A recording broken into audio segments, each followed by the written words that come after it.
Does anybody recognize this man? Not too many people. They've been very fair, actually, for the last 3 days. President Trump, are you going to have a green light for another attack in Iraq?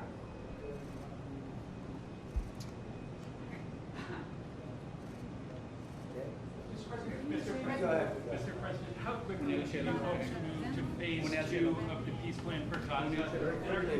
As quickly as we can, but there has to be a disarmament, you know, that we have to disarm with Hamas. So one of the things we'll talk about, certainly, but there has to be a disarming of Hamas. Otherwise, very quickly, yeah. Can you say anything more about the explosion in Venezuela that you mentioned in a radio interview? Did the military do that? Can you share any more details about Well, that? it doesn't matter, but there was a major explosion in the dock area where they load the boats up with drugs. They load the boats up with drugs, so we hit all the boats, and now we hit the area. It's the implementation area. That's where they implement, and that is no longer around. Is that the only strike that the U.S. has done? I don't want to comment on it. President Trump was yesterday there was an explosion overnight and the Russians say that Ukraine tried to hit the residence of President Putin. Do you have any information? No, I don't know about it, actually, and I don't, I just heard about it, actually, but I don't know about it. No. Did you speak with That would be too bad. That would not be good. What was the outcome of your telephone call with President Putin this I had a very good talk this morning. I waited till this morning because it was pretty late by the time we finished, like 2:30 in Russia, 2:30 in the morning. And we had a very good talk. We spoke at 8 o'clock in the morning our time, and it was a very productive talk. I mean, we have a few very thorny issues, as you can imagine. He knows about thorny issues probably better than anybody in the world, but it's working out. We have a couple of issues that we're going to get resolved, hopefully, and if we get them resolved, you're going to have peace. You're going to have Ukraine losing 26,000 soldiers a month. Can you believe it? A month, 26,000 young, beautiful soldiers, and plus some people in Kiev, and relatively small, but a lot, you know, still people, and it's a lot of people. But 26,000 soldiers were killed last month. Yes, please. President Trump, are you going to allow Turkish forces, or do you expect Turkish forces to be stationed in Gaza? So I have a great relationship with President Erdogan, and we'll be talking about it. And if it's good, I think that's good. And a lot will be having to do with Bibi. We're going to be talking about that. But Turkey's been great, and he's been, you know, excellent as far as I'm concerned. I don't know about you. To me, he's been very good. Can we get another question from Israel? Sure. Yes. Can you tell me a little bit about your relationship with Prime Minister Netanyahu and how important it is for you to see him be pardoned by the Israeli president? Look, he's a wartime prime minister. He's done a phenomenal job. He's taken Israel through a very dangerous period of trauma. Israel, with other people, might not exist right now, if you want to know the truth. That's a pretty big statement, but it's true. I feel that. You had the wrong prime minister. Israel right now would not exist because they were met with a force the likes of which very few countries could have handled, and we worked together, and we were extremely victorious, to put it mildly. Now I hear that Iran is trying to build up again, and if they are, we're going to have to knock them down. We'll knock them down. We'll knock the hell out of them, but hopefully that's not happening. I heard Iran wants to make a deal. If they want to make a deal, that's much smarter. You know, they could have made a deal the last time before we went through, you know, a big attack on them, and they decided not to make the deal. They wish they made that deal. So I think, again, they should make a deal. They want to make a deal, but sometimes that doesn't happen. Yeah, please. Mr. Garabag, Natalie Melekha, 24 News Israel. Would you support the overthrow of the Iranian regime? Who? Iranian regime. I'm not going to talk about overthrow of a regime. It's, they've got a lot of problems that are in. They have tremendous inflation. Their economy is bust. The economy is no good. And I know that people aren't so happy, but don't forget, every time they have a riot or somebody forms a group, little or big, they start shooting people. You know, they kill people. And the people tend to, I've watched this for years. There's tremendous discontent. They form 100,000, 200,000 people. All of a sudden, people start getting shot. And that group disbands pretty quickly. So I've watched it for years. They're vicious, vicious people. Yeah. Mr. President, will you support an attack, Israeli attack on Iran, if Iran will not have a deal? If Iran will continue with their ballistic missiles and also nuclear weapons? If they will continue with Yeah. the missiles, yes. The nuclear, fast. Okay? One will be yes, absolutely. The other was, we'll do it immediately. Mr. President, one of us from Channel 12 News. What are your plans regarding Gaza for the next few weeks? Well, we're going to be dealing on Gaza. That's why this very great prime minister is here right now. We're talking about Gaza. We're talking about a lot of things. We have about 5 major subjects that we're discussing, and Gaza will be one of those subjects. Mr. President, can you guarantee that the last hostages on Philip will be released before we continue to the second phase of the Gaza plan? Well, let's put it this way. Every hostage just about that's been released was released because of me, Steve Witkoff, Jared Kushner, my whole team, Marco Rubio, Pete Hegseth. They were all released because of us. None were released in the Biden administration, none. They were all released because of us. Then we had a lack of releases with respect to the dead. And all of a sudden they started coming back because I said, nope, you said you were going to. We have one wonderful young man whose parents are right now inside. And he's, what beautiful parents, a beautiful brother, sister, and like a beautiful family, and they're waiting for their son. It's the only one left, and we're doing everything we can to get his body back. And the parents just said, hopefully he's alive. And I said, I'd love you to think that way. Okay? So we're doing everything we can. Do you have President Trump? But then think of it. Out of all of these people, and I'm not just talking about the final 20. Right. Look at all of the people. What do you think the total number is? 255. 255. 254 came out, one more. Think of that. And we got them all. President Trump, Nobody else got them. President Trump, does the reconstruction of Gaza, President Trump, does the reconstruction of Hold on 1 Gaza, second. Y'all do you. Just let her go. does the reconstruction of Gaza will begin even before Hamas is disarmed? I think it's going to begin pretty soon, yeah. Before Hamas is He's disarmed? looking forward to it, so am I. Look, what a mess. What a mess it is. And it's been a mess for centuries, really. It's been a mess for a long time. It's seems to be born for that, but we're gonna straighten it out. No, we're already starting certain things. We're doing things for sanitary conditions and others. But Gaza's a tough place. You know the expression, it's a tough neighborhood. That's truly a tough neighborhood. Yeah, you had a question in the back? Go ahead. Yeah, please, go ahead.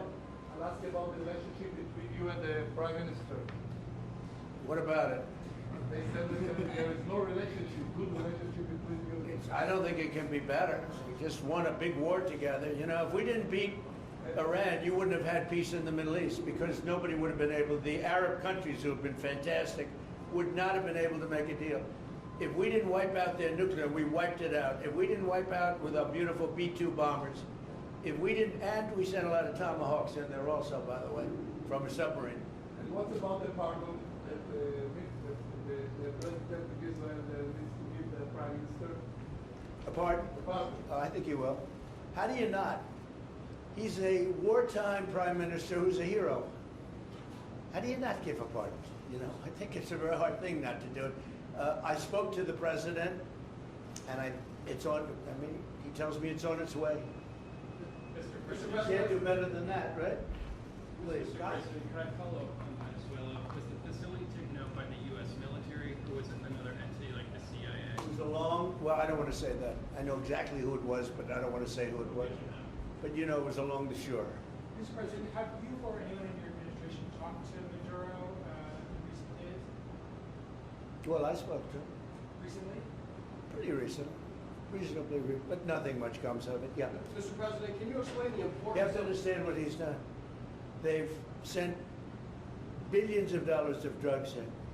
But maybe just as bad, they've sent hundreds of thousands of people in from jails, from prisons, from mental institutions and insane asylums. The drug lords, the drug dealers were all sent into our country. But think of it, what he's done. Tren de Aragua, probably the worst gang. They cut off people's fingers. One man made a phone call to complain about them. He cut off their hand. They cut off his hand. Don't ever make a phone call again. We'll cut off your other hand. After that, we'll kill you, they said. That was in Colorado. And now they sent in all of the bad ones. They sent in some bad people. And that to me was just terrible. And they send in drugs. Now, I will say this. 97% of the drugs coming in by sea stopped. We're trying to figure out who the other 3% are. They have a hard time getting people to pilot those boats. But 97% of the drugs coming in by the ocean, by the sea, by water, are gone. Every boat that we take out, we save 25,000 lives of Americans. Thank you very much, everybody. We'll see you. We're going to have a big meeting, and we'll see you in a couple of hours if you'd like. And if you'd like, you can come up and have lunch like you did yesterday. Would you like that or not? Do you want that? Oh, yes. Because some of them think it's terrible. It's a bribe. But, you know, a bribe for $25, I don't know. If you'd like, you can go. And if you don't, you can stand in a driveway and melt. All right? But if you want, will you work on that, Margot? Yes, sir. Is Margot doing a good job? Yes, sir. Absolutely. She's a star. She's too nice. Her only problem, she's too nice to you. And you're not nice to us, but that's okay. Margot, take them up and have a beautiful lunch, and we'll see you later. Are you worried that the strike, the alleged strike on Putin's residence, could scuttle peace? Yeah, I don't like it. It's not good. I heard about it this morning. You know who told me about it? President Putin told me about it. Early in the morning, he said he was attacked. It's no good. It's no good. Russian officials. Don't forget, you know, the Tomahawks. I stopped the Tomahawks. I didn't want that. Because we're talking about, you know, it's a delicate period of time. This is not the right time. It's one thing to be offensive, because they were offensive. It's another thing to attack his house. It's not the right time to do any of that, and can't do it. And I learned about it from President Putin today. I was very angry about it. Do you not have U.S. intelligence services? What? Don't you have U.S. intelligence services that monitor that region very closely? Is there any evidence? Well, it came out, well, we'll find out. I mean, you're saying maybe the attack didn't take place. It's possible too, I guess. But President Putin told me this morning it did. One question, Mr. President. Can you expound on the importance of a strong relationship with the state of Israel? And Mr. Prime Minister, you called President Trump the strongest friend for the state of Israel. You've worked with numerous administrations, numerous presidents. Can you expound on that and what makes President Trump such a strong friend for the state of Israel? I'll say it again and again and again. We've never had a friend like President Trump in the White House. It's not even close. And I think you can judge that by not merely by the frequency of our meetings, but by the content and the intensity. I think Israel is very blessed to have President Trump leading the United States, and I'll say leading the free world at this time. I think it's not merely Israel's great fortune, I think it's the world's great fortune. Well, I just want to say that it's very important who the Prime Minister and President of Israel is. We have a great relationship. It was an honor to speak before your leaders. That was a great honor for me. I think it has not happened before, or something they told me. Right. But the relationship's been extraordinary, and Bibi's a strong man. He can be very difficult on occasion, but you need a strong man. If you had a weak man, you wouldn't have Israel right now. Israel would have been, you know, Israel with most other leaders would not exist today. They would not exist. And now they're stronger than ever. Yeah, please. Are you going to ask Netanyahu to sign this agreement with Syria? Well, I hope he's going to get along with Syria, because the new president of Syria is working very hard to do a good job. He really is. I know he's a tough cookie, and he's, you know, you're not going to get a choir boy to lead Syria. That's the one thing I have to say. So I hope they're going to get along, because, you know, I dropped the sanctions on Syria because otherwise they wouldn't have had a chance. We want to see Syria survive. So we're going to be talking about Syria too. Okay? Thank you very much, everybody. Have a good time. Go have a good lunch. Thank you, Mr. President. Thank you. You know, after you hear these things, I think better to quit now. Thank you. Thank you. Thank you, Mr. President.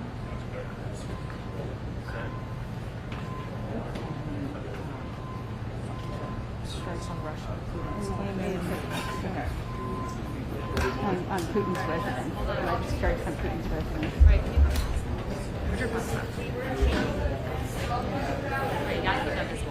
Yeah, I asked for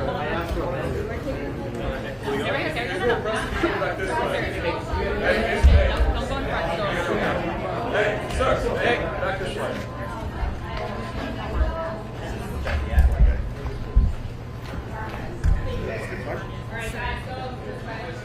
Try. It's the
Good.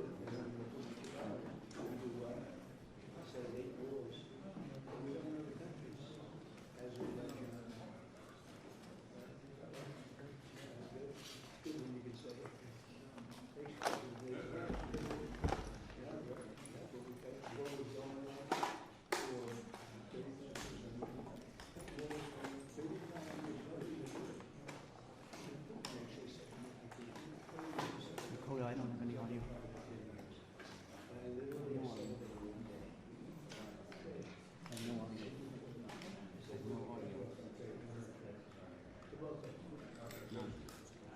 But to both of them, I said, we're going to cut you off. No more trade. Then I put 200% tariffs on. The next day they called. We looked. 35 years of fighting, and they stopped. Do I get credit for it? No. They gave me. No, I did 8 of them. India. How about India and Pakistan? And then so I did 8 of them. And then I'll tell you the rest of it. How are you doing? Okay. Good. You gonna all be outside? The beautiful sun. Good. Enjoy your lunch. It's a very good group. We made a lot of progress already. We had about a 5-minute meeting, and we've already settled about 3 of the difficulties. So, thank you very much for being here. Thank you, press. Thank you, press.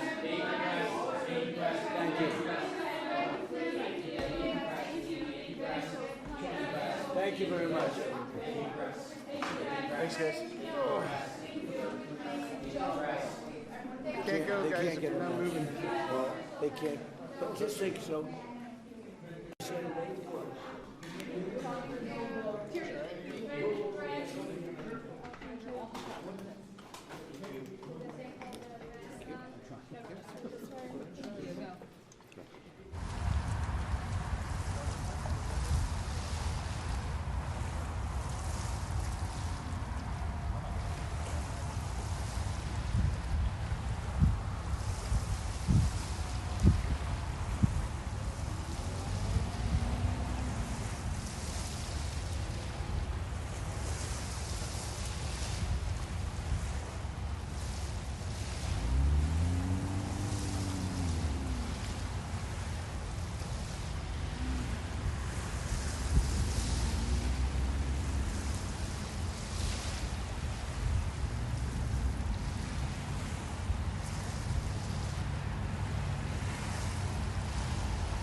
don't they? Presidents Trump and Prime Minister Benjamin Netanyahu of Israel. This is the 6th time already since Donald Trump got back into office. And it's not surprising, of course, because the United States is Israel's biggest diplomatic and military supporter, and therefore also was its biggest military supporter during Israel's war on Hamas in Gaza.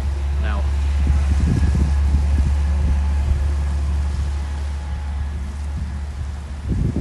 we heard before their meeting from Netanyahu on Trump.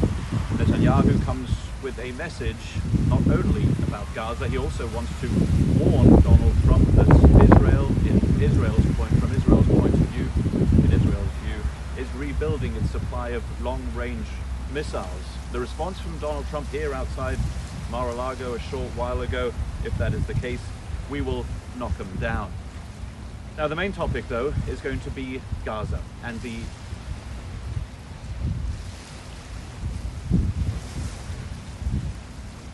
ceasefire agreement. Donald Trump wants to speed up the peace process in Gaza, wants fresh momentum for the US brokered ceasefire. It's just about holding, but it's not doing all too well. Both sides accusing each other, that's Hamas and Israel, of violating the ceasefire, and Israel's attacks on Gaza have continued on a nearly daily basis.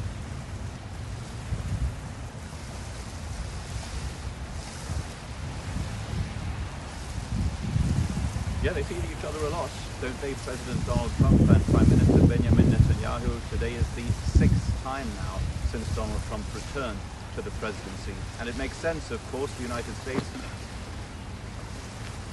is Israel's biggest diplomatic and military supporter. That includes, of course, during Israel's brutal war on Hamas in Gaza over the last 2 years. Benjamin Netanyahu also wants to talk about other things. Iran, for example. He says that Israel says that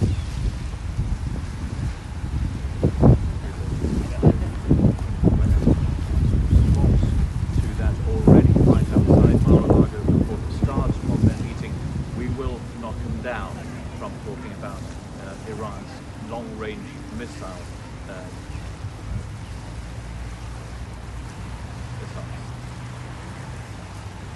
Now the main topic though will be the ceasefire in Gaza, the US brokered ceasefire. That's what Donald Trump wants to see.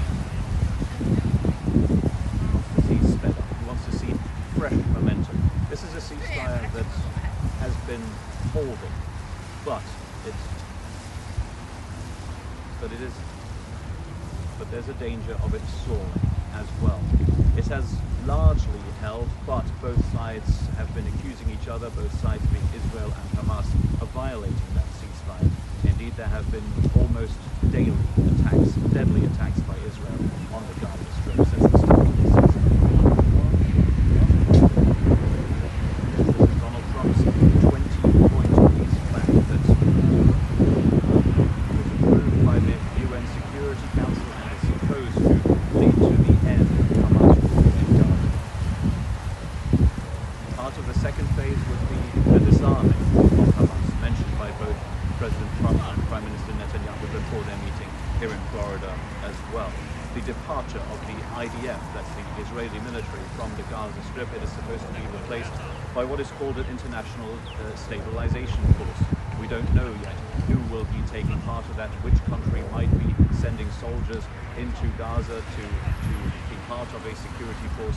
Maybe there will be some details forthcoming from this meeting today here in Florida.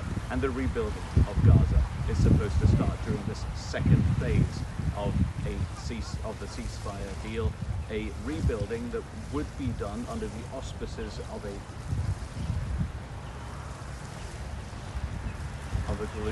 group chaired by none other than US President Donald Trump. Who else would be taking part in that group, that international supervision panel, that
Hello, hello.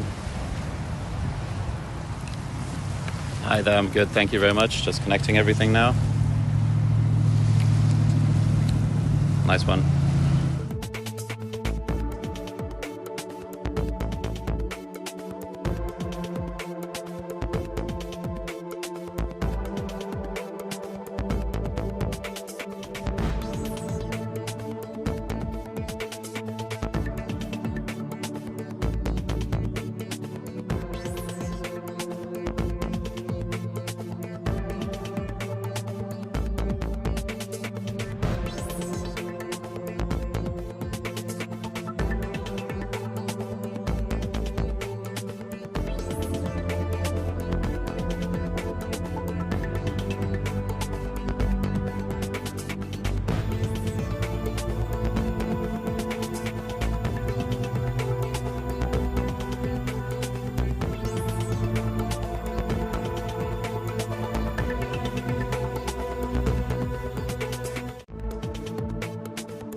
Yeah, Kate, can we move that microphone that's right there, because for the walk-in, it's kind of blocked up. One other side, yeah, I don't know who said it isn't what that is. That's us. That's our question. Yeah, Yeah. Are you saying it's in the shot? Yeah, it's for the walk-up, I'm gonna have, because they're gonna both walk up, and I'm gonna photograph them as they walk in. Maybe maybe, I don't know who it's pointed at. Huh? It's for questions. Right, okay. All right. Yeah, that's better. Thank you. Every little bit helps. Thank you. Thank you. Making myself smaller as possible.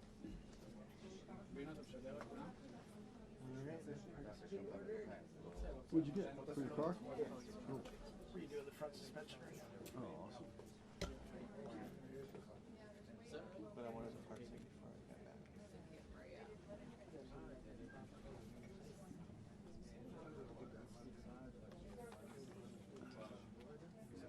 You're fine, you're fine. Sorry. Yeah. I got this.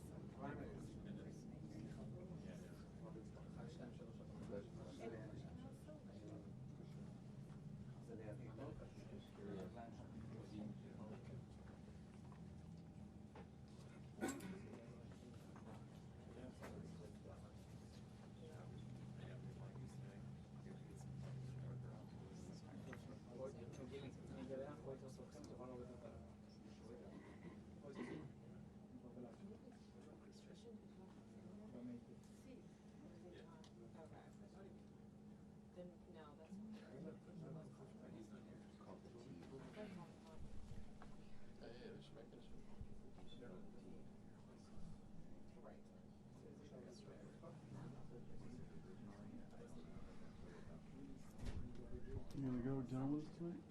Yeah. Oh, that's great. You said they have nothing but peanut butter and jelly. What's that? They have peanut butter and jelly.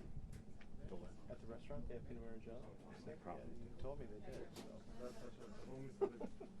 Final audio checks. 1, 2, 3, 4, 5, 6, 7, 8, 9, 10.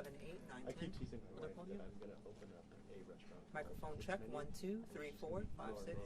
It's not like peanut butter and jelly sandwiches, but like on really deluxe bread. Like, you know, gourmet chicken nuggets, corn dogs, french fries. Make your own barbecue sauce. There was a barbecue sauce? Ketchup. There was a restaurant next to us in Miami that had peanut butter and jelly chicken. Yeah. There's actually fried chicken. Fried chicken. I used to make peanut butter and jelly sandwiches with potato chips in it. That's good.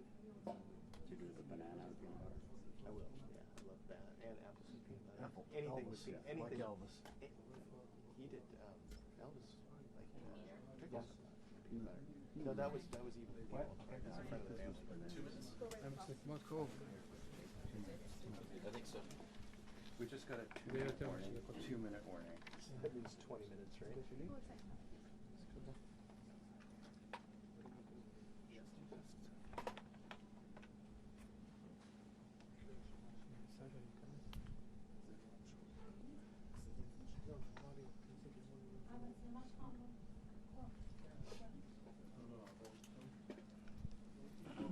Whoever just joined, we're within the 2-minute warning.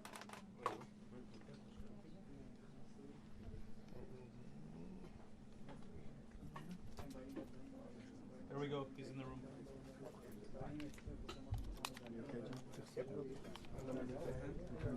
Coming out now. Leaders coming out now.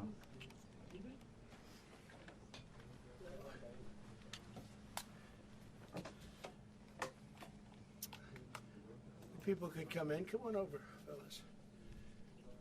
We had a big meeting with a lot of people, a lot of talent from Israel and from the U.S. And I think we came to a lot of conclusion and conclusions. And there's very little difference in what we're looking at and where we want to be, where we want to go. And so I just want to thank you for spending time. I know you're going to be over here for a couple of days, and maybe we'll be surprising us on New Year's Eve. That'll be fine. and it's wonderful seeing you and Sarah and your whole group. Very talented group. We've done very good work together, and it'll continue. So thank you very much, baby. Thank you. Thank you very much. Thank you, Mr. President. Thank you. I have to say that in addition to what I said, that we've never had a friend, even close, a friend, as President Trump in the White House. I think he's been extraordinary in his friendship and his support for Israel, his principled positions, his willingness to just cut through and get to the essence of things. And I don't say that as a compliment. I just mean it. People have heard me say that behind your back, Mr. President, many times. But I want to say something else. I think we have a partnership, if I can quote you, second to none. I think it's allowed us to do enormous things. You know, people said there was a different conception at one time, which means that America can advance its interest in the Middle East if it opens a lot of daylight between it and Israel. And President Trump has done the exact opposite. He's achieved remarkable things in the Middle East because we work together. We talk about our ideas. Sometimes we have different ideas, but we work it out. And most of the time we see eye to eye. But it's been a remarkable experience, and this was a very, very productive meeting. And may I say, a very good lunch. Thank you. Thank you for your friendship. Thank you very much, baby. And thank you for your support. It's meant from the heart. Thank you. You know, as I said outside, he's been a wartime prime minister, and we were, well, I guess I could say I was a wartime president in more places than just Israel, if you think about it. But Israel was a big factor, and we're with you, and we'll continue to be with you, and a lot of good things are happening in the Middle East. We have peace in the Middle East, and we're going to try and keep it that way. I think we will be very successful in keeping it that way, and you've been a great friend, and I've been a great friend to you and to Israel, and it's been my honor. And the award that I was given was really surprising and very much appreciated. Well, President Trump has broken so many conventions to the surprise of people, and then they figure out, oh, well, maybe, you know, he was right after all. So we decided to break a convention too, or create a new one, and that is to award the Israel Prize, which in almost our 80 years, we've never awarded it to a non-Israeli, and we're going to award it this year to President Trump. This was announced formally over lunch by our Minister of Education, who's responsible for the Israel Prize. It's going to be awarded to President Donald J. Trump for his tremendous contributions to Israel and the Jewish people. I think it's such a fitting thing, and it would honor us, obviously, Mr. President, if you could visit Israel in that occasion, on our Independence Day.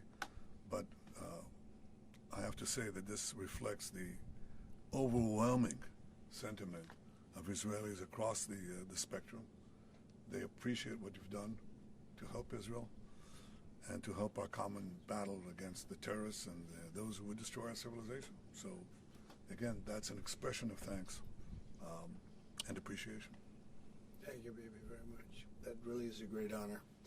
Any questions, please? We'll go pretty quickly because pretty much we agree on most of the things, and you would know what most of those things are. Please, go ahead. Thank you, Mr. President. I'd like to know if you and the Prime Minister talked about having Israel pull back its troops before Hamas fully disarms. I know that's been an issue. Did you push for that today? Well, we talked about Hamas, and we talked about disarmament, and they're going to be given a very short period of time to disarm, and we'll see how that works out. Steve Witkoff and Jared Kushner will be in charge of that from our side, but if they don't disarm, as they agreed to do, they agreed to it, and then they'll be held to pay for them. And we don't want that. We're not looking for that. But they have to disarm within a fairly short period of time. Was Israel withdrawing its forces? Well, that's a separate subject. We'll talk about that. Mr. President? Yes. Mr. President, did you have a message for the Prime Minister about the West Bank? And are you at all concerned that settler violence, Israeli settler violence, could be undermining the peace plan? Well, we have had a discussion, big discussion, for a long time on the West Bank. And I wouldn't say we agree on the West Bank 100%, but we will come to a conclusion on the West Bank. If I could ask, what is the disagreement? Well, I don't want to do that. It'll be announced at an appropriate time. But he will do the right thing. I know that. I know him very well. He will do the right thing. Yes? There is a growing fear of a confrontation between Israel and Turkey. How are you going to ease this tension given the fact that President Erdogan calls Mr. Netanyahu Hitler and compares Israel to the Nazis? Well, I know President Erdogan very well. And as you all know, he's a very good friend of mine. And I believe that, and I do respect him, and Bibi respects him, and they're not going to have a problem. They're not going to have a problem. I know him very well. And you've seen me do things with President Erdogan and Turkey that nobody else could have done. We're not going to have a problem.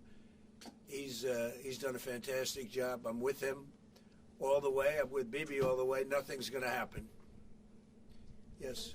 Mr. President, are you concerned that Israel is not moving quickly enough to phase 2 of the peace plan? Well, I'm not concerned about anything that Israel's doing. I'm concerned about what other people are doing or maybe aren't doing. But I'm not concerned. They've lived up to the plan. They're strong. They're solid. And sometimes they don't understand when somebody violates something that you want to give them a second chance. Well, we'll give them a couple of second chances. But no, Israel's lived up to the plan 100%. Don't forget, we made the plan possible by taking out Iran. And speaking of Iran, I hope they're not trying to build up again, because if they are, we're going to have no choice but very quickly to eradicate that buildup. So I hope Iran is not trying to build up, as I've been reading that they're building up weapons and other things. And if they are, they're not using the sites that we obliterated, but they're using possibly different sites. We know exactly where they're going, what they're doing, and I hope they're not doing it because we don't want to waste the fuel on a B-2. It's a 37-hour trip both ways. I don't want to waste a lot of fuel. Okay? Mr. President Trump, just one of your last remarks regarding the pardon request of Prime Minister Netanyahu, Herzog office told us that you have not talked after the official request of Prime Minister Netanyahu pardon. Can you clarify to us, did you talk Which about request it? are you talking about? With the President Herzog, the Israeli President Herzog. Did you talk with him directly? President Erdogan? Herzog. The Israeli President so you're talking Herzog. about pardon? Yeah. Oh, well, you got to say that. No, I think he's going to be in great shape. He's a wartime prime minister at the highest level. He's achieved tremendous success. And I'll say it, if you had 8 out of 10 prime ministers in his position right now, or before right now, maybe, you wouldn't have Israel any longer. Israel would not exist. I'd say two of them would, and 8 of them wouldn't. Those are not good odds. You needed a very special man to really carry through and really help Israel through this horrible jam. These are major factions, and it started with our negotiation with Iran. I think it probably started with Soleimani. That was really where you mentioned that today, which started with Soleimani. Bad guy, doing bad things, hurting a lot of people, killing American soldiers and other soldiers.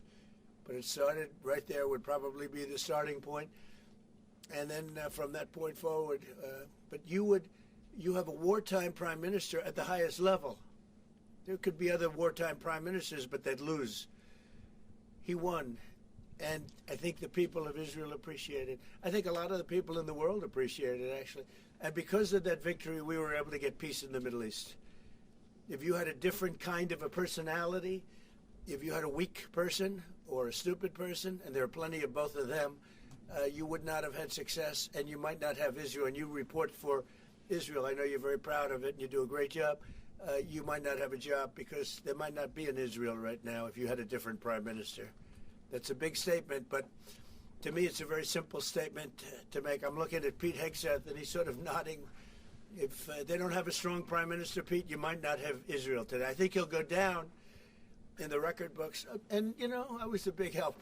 I'll be honest with you, big help. Somebody said in the room, if you don't have Trump, you needed a proper combination of everything.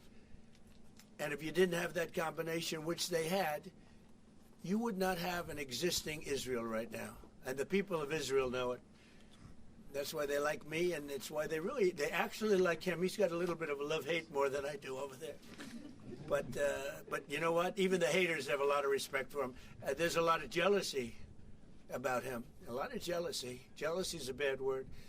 But I believe you would not have Israel right now. So it's a big deal. Yeah, please. Mr. President, a recent poll showed that as many as half of Gazans would be willing to leave the Gaza Strip if afforded the opportunity to do so. Back in February, you said that all Gazans should be resettled. I heard that number today. Half of Gaza would leave. I've always said it. I said if they were given the opportunity to live in a better climate, they would move. They're there because they sort of have to be. I think it would be a great opportunity. But let's see if that opportunity presents itself. But we're helping the people of Gaza a lot. So is Israel, by the way. So we'll see what happens. But I saw that there was a poll. It was actually more than half the people would leave if they were given the opportunity. And I've been saying that for a long time. To me, it was common sense. So it's interesting. Why wouldn't countries accept them? Look, let's not talk about it because we don't want the controversy. Right now, we're helping Gaza. But if they were given the opportunity, I think even higher than that, the group that did the poll is usually, I call them negative pollsters. You have a lot of them. And yet this poll was, I think, very accurate, other than it would be more than half the people if given the opportunity. But they haven't been given that opportunity. So we'll see what happens. Mr. President, have you reached a point of understanding regarding Syria? We do have an understanding regarding Syria. Now, with Syria, you know, your new president, I respect him. He's a very strong guy, and that's what you need in Syria. You can't put a choir boy. You can't put somebody that's a perfect person. Everything's nice, no problems in life. You have the opposite there. He's a strong guy. We get along with him great. I can't ask for any more. He's been with us all the way. We had that mishap with ISIS, and he was with us all the way. He was fighting us. You know, he was fighting them. So I hope Israel, I'm sure that Israel and him will get along. I will try and make it so that they do get along. I think they will. Bibi, do you have anything to say about that? Yeah, well, our interest is to have a peaceful border with Syria. Our interest is to have, and we openly say it, we want to make sure that the border area right next to our border is safe. We don't have terrorists, we don't have attacks, and we also want to secure our Druze friends. And by the way, I think not only the Druze, but other minorities, especially the Christians, should be protected as well in Syria and throughout the Middle East and in Nigeria. In your efforts, we back completely, because Christian communities are beleaguered around the world, and especially in the Middle East, but in parts of Africa too. And we stand for the same thing. And don't forget, it was President Erdogan that helped very much get rid of a very bad ruler of Syria. That was President Erdogan. And he never wanted the credit for it, but he really gets a lot of credit. Bibi agrees with that. I agree with it. I mean, I know it. And President Erdogan should get a lot of good credit for what he did. He got rid of some very bad people. And, you know, they've been wanting to do that for 1,000 years with different names, but for 1,000 years in Syria. President Erdogan did it, and we give him a lot of credit. I give him a lot of credit. But I think it's going to work out well between Syria and Israel. Mr. President, Yeah, go ahead, please. The Lebanese government, so what we saw, is not meeting the terms of the ceasefire agreement, has failed to disarm Hezbollah, actually. In your view, should Israel strike the terrorist organization again? Well, we're going to see about that. We'll see about it. The Lebanese government is at a little bit of a disadvantage, if you think of it, with Hezbollah. But Hezbollah has been behaving badly. So we'll see what happens. Mr. President, on China. How close are we to another operation of Israel in Iran? You said before the meeting with Netanyahu that you are in support of Israel if the ballistic missile project will take on, and also the nuclear weapon. But after the meeting, after what you know from the intelligence, how close are we to another war with Iran? Well, I don't want to say that, but Iran may be behaving badly. It hasn't been confirmed, but if it's confirmed, look, they know the consequences. You know, consequences will be very powerful, maybe more powerful than the last time. Yeah. And Iran should have made a deal the last time. I gave them the option. I said, you can make a deal. Do it. I told them, do it. And they didn't believe me. Now they believe me. Do you have evidence that Iran is behaving badly, and what do you mean by that? This is just what we hear. But usually,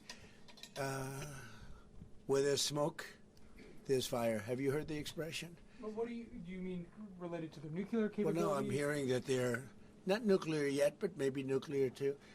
The sites were obliterated, but they're looking at other sites. That's what I've heard. They're looking. So it'll take a long time. They're not going to go back to where they were, but they have other places they can go. And if they're doing that, they're making a big mistake. Yeah, please. There's no reason for them to do it. Mr. President, is the United States currently open to engaging in bilateral discussions with Tehran? We're hearing reports from numerous countries that there may be some discussions. Is that something you would support, or something that is I would. You would support that? I would, yes. Right now. Thank you, sir. I have been, by the way, before the war, I would support that. I said to him, Bibi, I said, let's negotiate. And they didn't believe what was going to happen would happen. Yes, ma'am. On China, so China has been doing naval exercises basically to test encircling Taiwan. Can you explain to us what your knowledge is of that? What do you think about that? Have you had any discussions with China? Well, I have a great that? relationship with President Xi, and he hasn't told me anything about it. I certainly have seen it, but he hasn't told me anything about it, and I don't believe he's going to be doing it. Does it worry you? No, nothing worries me. But nothing. you said where there's smoke, there's fire, right? So if you're encircled, if you're doing naval exercises and air exercises. Well, they've been doing naval exercises for 20 years in that area. Now people take it a little bit differently, but in fact larger than they're doing right now. So we'll see. But they've been doing that for 20, 25 years. Yeah. Mr. President, if you don't see Hamas disarm in that short amount of time that you're giving them, can you tell us what the next steps would be? It'll be horrible for them. Horrible. Okay. It's going to be really, really bad for them. And I don't want that to happen. But they made an agreement that they were going to disarm. And you couldn't blame Israel. By the way, we have other countries that will come in and do it. They said, let us do it for you if they don't. Countries that were with them wanted the deal to be made, agreed that they would disarm, and now if they say they're going to disarm, that's fine. If they say they're not going to disarm, those same countries will go and wipe them out. They don't even need Israel. You know, we have many countries, 59 countries that are in agreement. This is a real peace in the Middle East. And Hamas is a small part of it, but it's still a part of it. But we have 59 countries that signed on, big countries, countries that are outside of the Middle East, as you know the Middle East. They want to go in and wipe out Hamas. They don't want Israel. They don't need Israel. They want to do it because it's the right thing to do. Because they were for the deal based on the fact that Hamas pledged, they swore that they were going to disarm. Now, if they're not going to disarm, those same countries will wipe out Hamas. Yeah. President Trump, do you think that the PA should be involved the day after in Gaza Strip, even in the near future? And the same question to Prime Minister Netanyahu. Do you see a real opportunity that the PA will be in Gaza? Go ahead, baby. I think President Trump put clearly the conditions of reform that he wants to see in the PA for them to be involved. And I think he put it very clearly what he wants to see, the kind of real reforms, not just perfunctory reforms, but real reforms. Stop pay to slay, change the curriculum in your textbooks, open up a different society and a different future if so they do it. In the near future? Well, let them, I think it was clear. He put pretty clear. He put guidelines that were, by the way, in the Trump plan of 2020. and they were put then in the 20 points, and it's up to them. Remember this, if we didn't do what we did to Iran, just to make the subject just slightly different, you wouldn't have peace in the Middle East. You wouldn't have a deal signed in the Middle East. You wouldn't have a deal. Because other Arab nations, which are great people, I know them very well, I know them, they're great people, they wouldn't be able to have agreed to peace in the Middle East, because you would have had a dark cloud hanging over everything. It wouldn't have been possible. So Iran has been greatly reduced in power, prestige. I don't want to use the word humiliation, because, you know, they're trying to build up again. But we can't let them build up, because if they build up, there can't be peace in the Middle East. It was a mistake. You know, when they wiped out Iraq and Iran were about the same power. And they fought each other with different names for 1,000 years. And then our country came out and blew up one of those two countries, namely Iraq. And all of a sudden, Iran had the whole Middle East all to itself. But that's not true anymore. That's not true anymore. Can you tell us something about your plan? Tell us something about your plan to expand Abraham Accords. If you can tell us something about your plan to expand Abraham Accords. Well, the Abraham Accords are great. It was a great achievement of Jared and everybody. I mean, it was one of the great achievements. They'll be expanded. Countries are already talking about expanding it, and they'll be expanded fairly quickly. Yeah, please. What about Saudi Arabia? Is it still on the table? The normalization? Saudi Arabia is great. We have a great leader, and a friend of mine and a friend of a lot of people. Also an enemy of some people, but those people aren't doing so well. No, Saudi Arabia has been very good as far as I'm concerned. They've done everything that we can ask for. But normalization with Israel is on the table? They're getting along great with Israel. They will. And at some point, they'll sign the Abraham Accords. Mr. President, on the Fed, so one of the big domestic tasks ahead of you is to pick a new chairman for the Fed. Yeah. You've said that you have one favorite, but you're also doing interviews. Still do. Hasn't changed. Yeah, I'll announce them at the right time. There's plenty of time. But in the meantime, we're doing numbers that nobody's ever seen. We have $18 trillion coming in. We had a 4.3% GDP. They thought it was going to be 2%. And that's despite the Democrat shutdown. Had the shutdown not occurred, we would have had an extra 1.25. Think of that. We are doing, and also despite the fact that we have a fool at the Federal Reserve. I mean, Biden reappointed him. It's too bad. You would have thought he wouldn't have done that. But he's an absolute fool who's building a new Federal Reserve, or he's doing a renovation of a building. Maybe he's up to $4.1 billion to do a renovation of a few very small buildings. It's the highest price in the history of construction. He's spending more money than any building has ever spent per square foot on the renovation of, as an example, I'm doing a magnificent, big, beautiful ballroom that the country has wanted, the White House has wanted for 150 years. It's a massive job, and it's a tiny fraction of that number. And we're under budget and ahead of schedule. Now it's bigger than I told you. It's you know, after realizing we're going to do the inauguration in that building, it's got all bulletproof glass. It's got all drone. They call it drone-free roof. So drones won't touch it. It's a big, beautiful, safe building. But it's, you know, it's a big project. For a tiny fraction of that, we're under budget and ahead of schedule. And they've wanted it for 150 years. Think of it, the Federal Reserve building, 2 buildings there, they don't know what they're doing. They're way over budget. I mean, almost, this was built during the Biden administration. And I rode by it the other day, and it's headed by the head of the Federal Reserve. Too late, you know, too late, Powell. Too late because he's always too late with interest rates, except before the election he was too early, because that would have helped. That was supposed to help get her elected. It had no impact. We won all 7 swing states. So what do you but, think of... But no. We're thinking about bringing a suit against Powell for incompetence. Because think of it, these aren't outstanding buildings, these are small buildings. He's at $4 billion more. It's going to end up costing more than $4 billion. $4 billion. It's the highest price of construction. Again, Democrats, highest price of construction per square foot in the history of the world. There's never been. Gorgeous monuments are built for a much smaller price.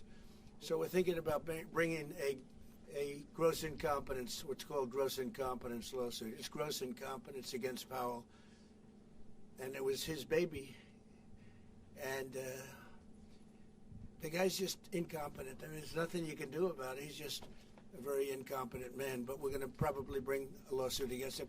Thank you all very much. I appreciate it. Bibi, congratulations. Mr. President, when do you expect an announcement then on Powell's replacement? January sometime. And will you ask Jay Powell to resign from Well, the he should board resign. entirely? You know, be a favor to the nation. He's come close. I mean, we're getting pretty close. I would fire him. I'd love to fire him, but we're so close. You know, maybe. But maybe I still might. Will you sell F-35 to Turkey? Say it. Are you going to approve a selling of F-35 to the Turkish?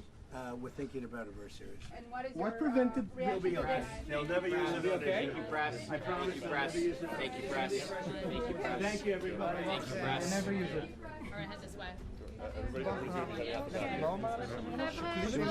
לא השתמשו בזה לקחת, לא השתמשו בזה נגדכם אף פעם. Back up, please.